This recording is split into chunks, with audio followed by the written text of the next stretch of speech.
Why do those who give the most often feel the most forgotten? Why does your effort, your honesty, your loyalty seem to vanish in a world that only rewards what it can use? You were taught to work hard, to stay kind, to keep believing. But what if that teaching was never meant to protect you, only to keep you obedient? This is not a lesson in cruelty. It is a call to clarity, to see through the illusion and understand the rules you were never shown. If you're ready to see what power really demands, stay with me. This may change everything. 1. From naivety to strategy. They told you to be humble, to work hard, to stay loyal, keep your head down, and wait your turn. They said virtue would be enough, that if you did everything right, life would eventually reward you. But they left out something important. They never warned you that in a world ruled by advantage, innocence is not admired. It is consumed. You were never taught how to respond when betrayal arrives, not with a scream, but with silence. When those you supported vanish the moment you're no longer useful. When loyalty becomes a chain around your neck instead of a bond between souls. The Stoics never promised a world that plays fair. Neither did Machiavelli, because fairness is not a law of nature. It is a story told to the obedient to keep them from asking why they are always the ones bleeding. You were not wrong to be good. You were wrong to think goodness alone would protect you. In a world where value is measured not by effort but by perception, control, and timing, kindness without boundaries is not strength, it is exposure. And loyalty without leverage is not honor, it is servitude. Imagine this. You offer your time, your trust, the quiet truth of your heart to those who smiled at you only when it served them. You gave them access. They gave you indifference. They did not betray you out of hatred. They left you out of convenience. And when they were done taking, they walked away with dry hands, while you stood in the aftermath, wondering what went wrong. The answer is not in your worth. It is in the rules you followed. You acted with moral sincerity in a world shaped by strategic necessity. Marcus Aurelius said, "The art of living is more like wrestling than dancing. You must be grounded, ready, alert. Because if you give without discernment, they will drain you. If you forgive without clarity, they will forget you. And if you stay silent just to keep the peace, your spirit will erode from within. Do not confuse your endurance for wisdom if it comes from fear. There is no virtue in allowing yourself to be diminished. There is no strength in letting your voice wither so others feel comfortable. You suffer quietly, hoping the world will notice your pain and reward your patience. But Stoicism teaches the opposite. It tells you to face reality as it is, not as you wish it to be.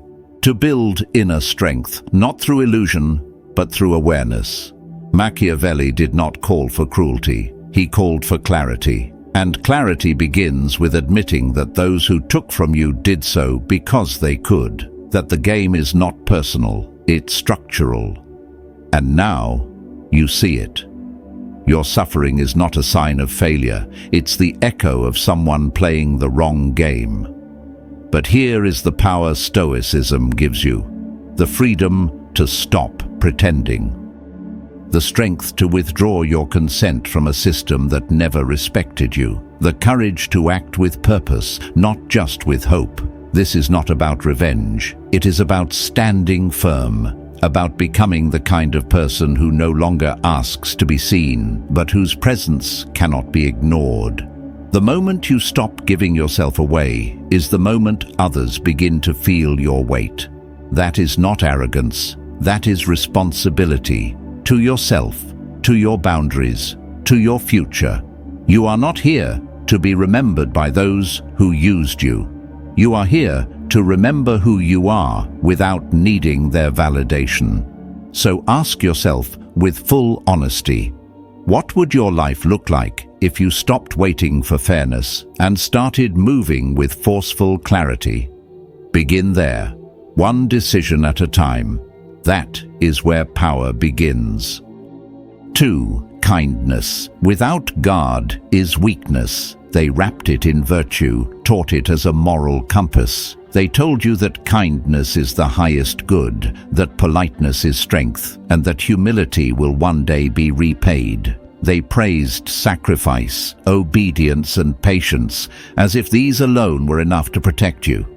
But no one ever told you what happens when your kindness goes unguarded, when your silence is mistaken for consent, when your generosity becomes expectation.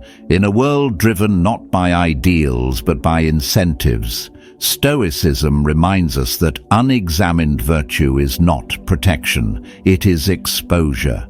Kindness without boundaries is not wisdom, it is surrender dressed as goodness. And while you gave, they calculated. While you stayed gentle, they pushed harder. While you forgave, they kept taking. You said yes, thinking it made you strong. But without discernment, yes becomes a door with no lock, and those without honor will always walk through it. Marcus Aurelius taught that virtue must live in alignment with reason, and reason says this clearly.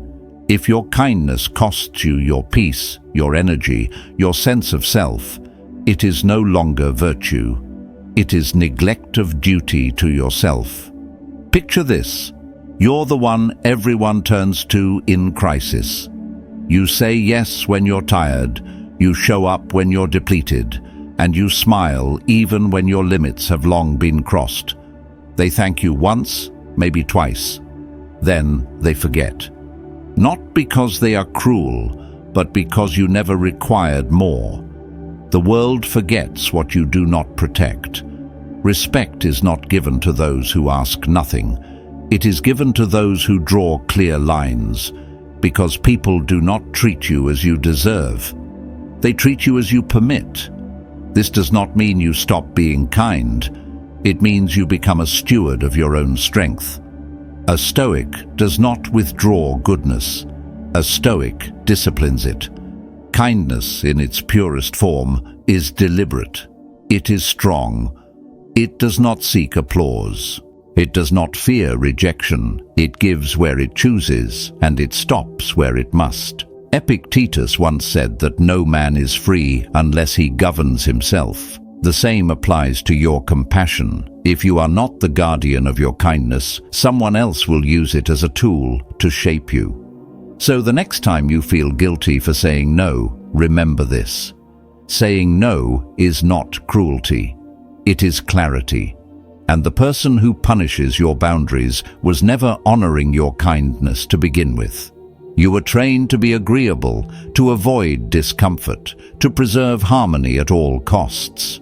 But harmony without truth is slavery. Peace without boundaries is decay. There is no virtue in allowing yourself to be drained. There is no moral prize for self-erasure. Machiavelli understood what many still refuse to accept. That kindness without strategy is a liability. That appearances without intention become weakness. He would tell you that the wise man chooses when to be kind and never allows it to be mistaken for permission. So from this day forward, do not abandon your kindness. Sharpen it. Let it be shaped by your standards. Be kind with direction. Be generous with intention. Give from your strength, not your exhaustion. And let your kindness begin with yourself. You are not here to be easy. You are here to be precise. To be calm, but not passive. To be generous, but not exploited. And when you begin to protect your kindness, you will find something extraordinary. That real power does not come from how much you give. It comes from knowing when to stop. That is not selfishness. That is self-respect. And self-respect, when lived with clarity, becomes the quiet foundation of all unshakable strength. So ask yourself now, was kindness ever the problem? Or was it simply never protected? Now is the time to fix that. And in doing so, you take the first step away from being used and toward becoming untouchable. 3. Control emotion, command power. They told you to be open, to express how you feel, to show your heart boldly and without hesitation. They dressed emotion as strength and vulnerability as virtue. But in the domain of power, this advice is incomplete. Not because emotions are wrong, but because they are readable, and anything readable becomes usable. Ask yourself with honest clarity, when has baring your soul in a moment of confrontation ever stopped someone ruthless from exploiting it?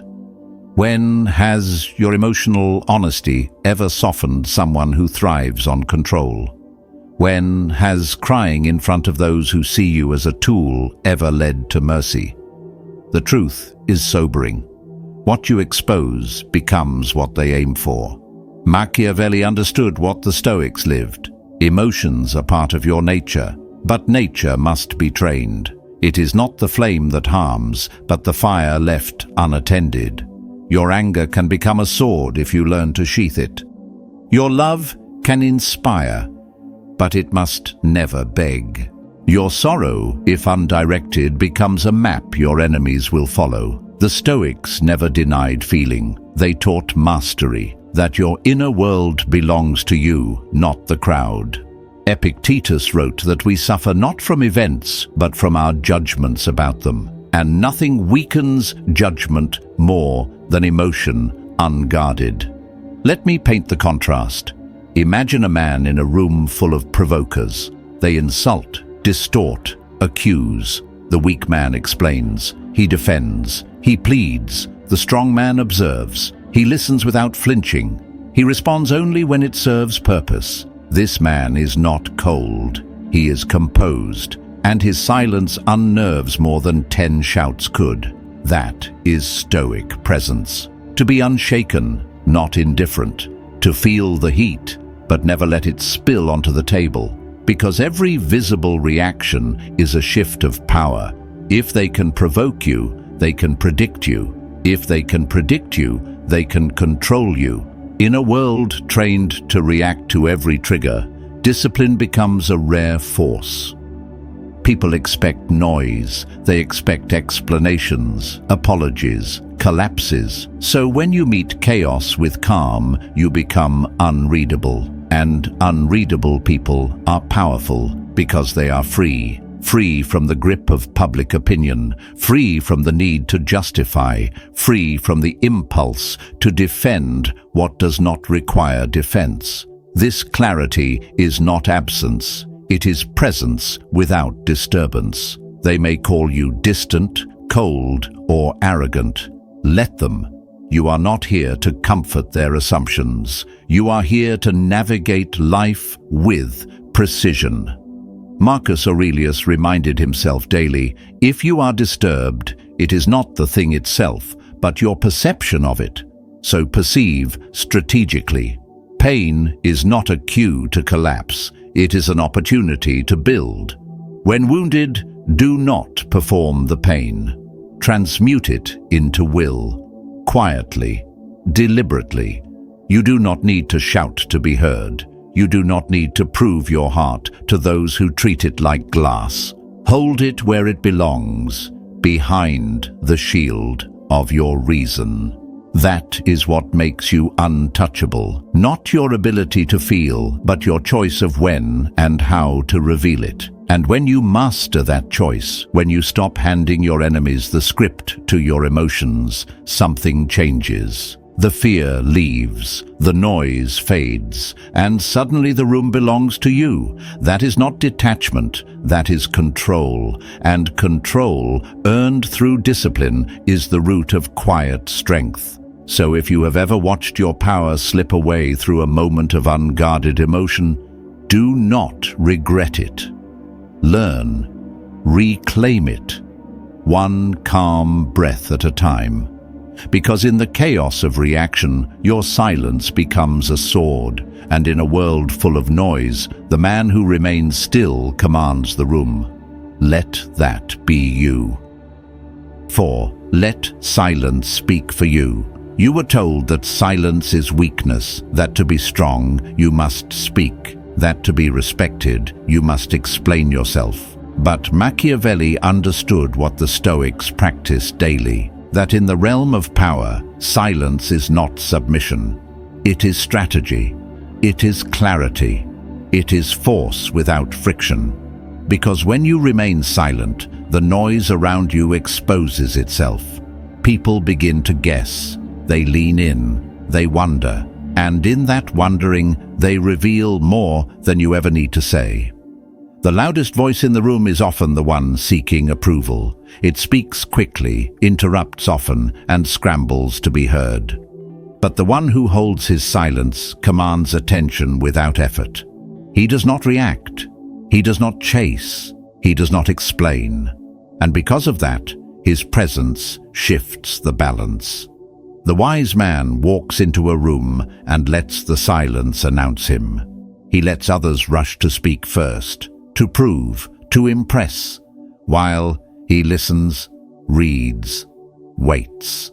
His power comes not from what he says, but from what he chooses not to say. You think silence is passive. It is not. It is the active restraint of someone who knows their worth. You do not need to justify your standards. You do not owe anyone an explanation for your boundaries. You do not need to respond to every insult or defend every action. When you remain still, others begin to calculate, and uncertainty is a weapon. Because the moment they know what angers you, they will provoke it.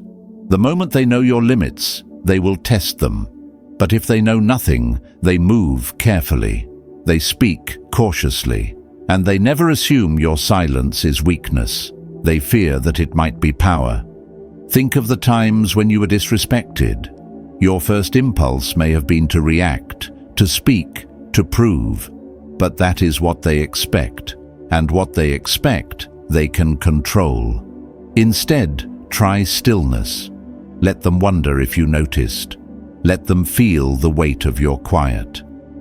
Because silence is not retreat, it is observation. When you don't respond, you're not submitting, you're choosing the terms of engagement. That is strength, the kind that cannot be faked.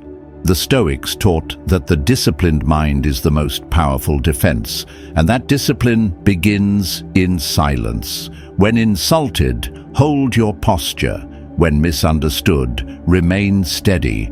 Let them fill the space with their assumptions. Let them show their hand while yours stays hidden. This is not avoidance, it is direction. Because the king does not argue with the fool. The general does not shout his strategy across the battlefield. And you, if you are to rule your own life, must learn to do the same. So the next time the world demands your reaction, choose silence instead.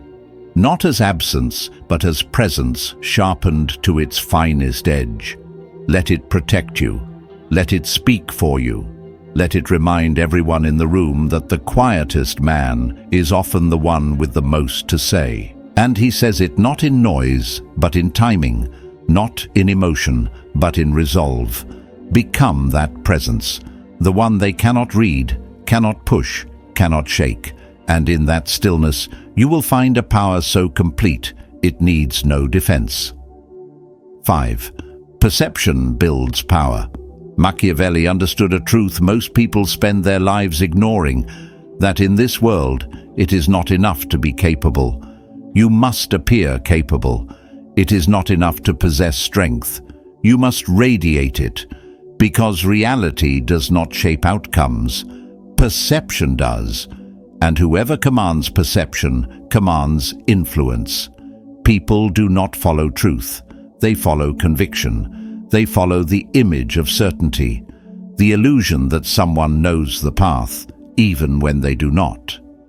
The Stoics taught that our power lies in what we can control, and in this case, what you can control is how you are seen. Consider this. A man of quiet wisdom who says little but carries presence will command more attention than the expert who speaks with hesitation.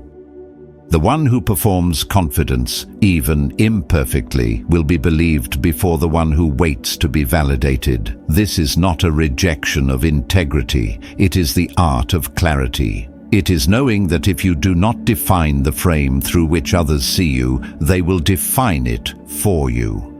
And they will rarely do it in your favor. People crave simplicity. They respond to what is bold, not always what is accurate. That is why a less competent man may rise through the ranks. He understands image. He curates how others experience his presence. Meanwhile, the honest and hard-working are often passed over, not because they lack value, but because they never learn to reveal it with intention. You think your work speaks for itself, but in a world driven by perception, work must be framed to be recognized. Understand this well. Shaping how others see you is not deception. It is design. It is not illusion. It is discipline. It is the Stoic way of standing where you are strongest and allowing the world to meet you there. Speak less, but with precision. Reveal only what serves your purpose. Allow mystery to do the talking. The general does not disclose his tactics to the enemy, nor should you broadcast your intentions to those who might twist them. Let your silence raise questions. Let your posture answer them without words. The man who controls how others feel in his presence holds power that outlasts his absence. That is not manipulation. That is command. When others hesitate to challenge you, not because they know your power, but because they cannot quite measure it, that is armor.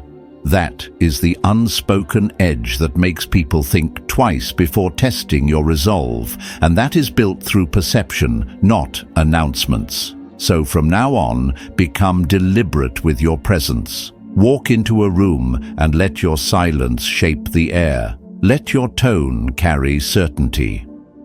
Let your image speak louder than your biography, because in a world that often rewards appearances over substance, you do not betray your values by mastering how you are seen. You protect them, you shield your essence from misinterpretation, and align the outside with the discipline you hold within. Do not leave your image to chance. Control the spotlight, direct the silence, shape the frame, because if you do not, someone else will. And when others control how the world sees you, they begin to control how the world treats you. Choose clarity over exposure. Choose design over drift. And remember, in the game of power, truth is respected only when it arrives wrapped in certainty. Be the one who carries both. 6. Loyalty without leverage is servitude. You were taught to stay loyal, to stand by your people, to hold on no matter the cost. But in the eyes of Machiavelli and in the cold reality of power, loyalty without leverage is not virtue, it is vulnerability. People are not loyal to your sacrifices, they are loyal to their advantage. They remain close as long as it serves them, and the moment it doesn't, they walk away without guilt. Not because you failed, but because you failed to become essential. We romanticize loyalty as something sacred, but loyalty, in truth, is a transaction, a temporary alignment of interests, and like any agreement, it ends when the benefits do. The employee who stayed late every night is replaced in a single email. The friend you defended disappears when your name comes under fire. The leader who praised you finds someone cheaper the moment the budget shrinks. Loyalty, without power behind it, becomes background noise. Expected, unnoticed, taken for granted. You are not honored for being loyal. You are punished for being predictable. They say you changed when you stopped being available. What they mean is you stopped being easy to control, and that is the first sign of growth. Machiavelli would not tell you to stop being loyal. He would tell you to be valuable, build leverage, create a position where your absence costs more than your presence. Let people choose to keep you not from affection, but from necessity. Understand this clearly. People do not betray you out of malice. They do so when the reason to stay becomes weaker than the reason to leave. So give them a reason, or give them distance. Familiarity is not loyalty. Shared laughter is not protection. History does not equal commitment. True alliances are born from aligned purpose, not old memories. This is not a call to coldness. It is a call to clarity. Stop begging for loyalty. Start building presence, quiet presence, strategic value. When you have that, loyalty follows. Not because you asked, but because losing you would be too expensive. That is the difference between being liked and being respected, between being needed and being replaced. If you give endlessly, you will be emptied. If you serve without question, you will be forgotten. So, become someone they cannot afford to lose. Sharpen your skills, strengthen your boundaries. Be generous, but not exposed. Be kind, but not predictable. And if someone crosses your line, vanish, without drama, without warning. Let silence be the answer they never saw coming. Because when you stop needing their loyalty, you begin commanding it. That is power. The kind built not on noise, but on structure. The kind that does not beg to be seen, yet defines every room it enters. Build that. Build a self they cannot manipulate, a posture they cannot shake, a reputation that does the speaking before you even arrive. This is not about rebellion, it is about authorship, about reclaiming the space you once gave away, about no longer shrinking to fit systems that never protected you. The Stoics taught that freedom begins when we stop waiting for external validation, when we stop assuming justice will arrive on its own. If your goodness has been ignored, it is time to combine it with force, with discernment, with design. So ask yourself, who benefits from your silence? Who profits from your obedience? What would change if you stopped waiting to be chosen and started choosing yourself? This is the beginning of a new structure, one that is unshakable, because this is not the end of your loyalty. It is the beginning of your leverage. This is not the end. It is the moment you stop waiting to be rescued and begin shaping your path with precision. No more chasing approval, no more quiet sacrifice. You've seen the cost of being blind. Now move with clarity, one quiet decision at a time. If this spoke to you, comment "Walk with Strength." And if you're ready to build power without noise, subscribe and stay with me. The next chapter begins soon.